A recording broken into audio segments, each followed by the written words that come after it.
The when to hire to me is still one of the hardest things that I face. The who to hire, I've gotten a lot better, and I think certainly I have a lot of people that I trust that guide that decision. It's not made by me for the most part.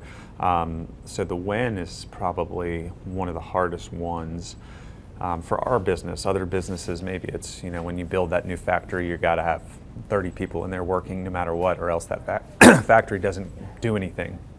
For us, being in the services business, it's usually going to be generated based on new business or additional services that we're providing to clients, but figuring out the right balance of, all right, what if one of our clients disappears in 3 months, or what if it doesn't grow as much, or if it's not as profitable? There's all sorts of different dynamics at play here, so we really try to make sure that we're really ready and we can sustain a new hire if a few things go wrong, or even a lot of things. I mean, we've never laid anyone off for financial reasons in 12 plus years. We don't want to start doing that. Most agencies have that kind of up and down period, and we just have, it's poison to an agency to have where everyone's in fear all the time. So we really make sure that we can, that person, a bunch of things that we're expecting to happen that they will still be a good fit, that they will, economically will be able to handle them, they'll be able to grow, and that it's seen as an investment versus filling a spot, or getting some needed overhead to service a business.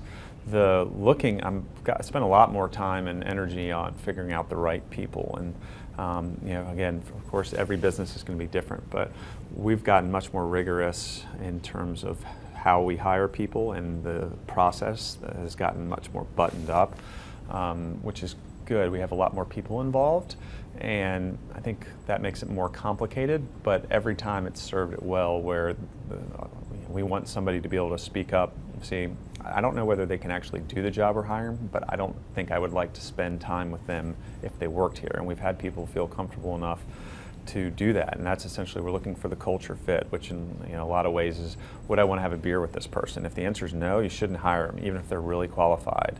So we have a set of criteria that we're really evaluating. Some is can they do the primary responsibilities of this job? Do they have the experience?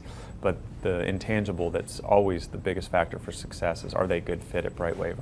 Are we going to be able to enjoy working with them? And probably somewhat unique to BrightWave is, are they going to be able to do a completely different job in the next 6 or 12 months? Because inevitably, whatever we hire somebody for on day one, that job's going to evolve, change dramatically or subtly in 6 to 12 months by just the nature of a growing agency. And they have to be the type of person that's flexible and can roll up their sleeves and not say, that's not my job, but also really kind of thrive in that environment where there's always a steady stream of chaos, there's a lot of change, and the one kind of common thread that we're looking for people is, are they looking to make an impact?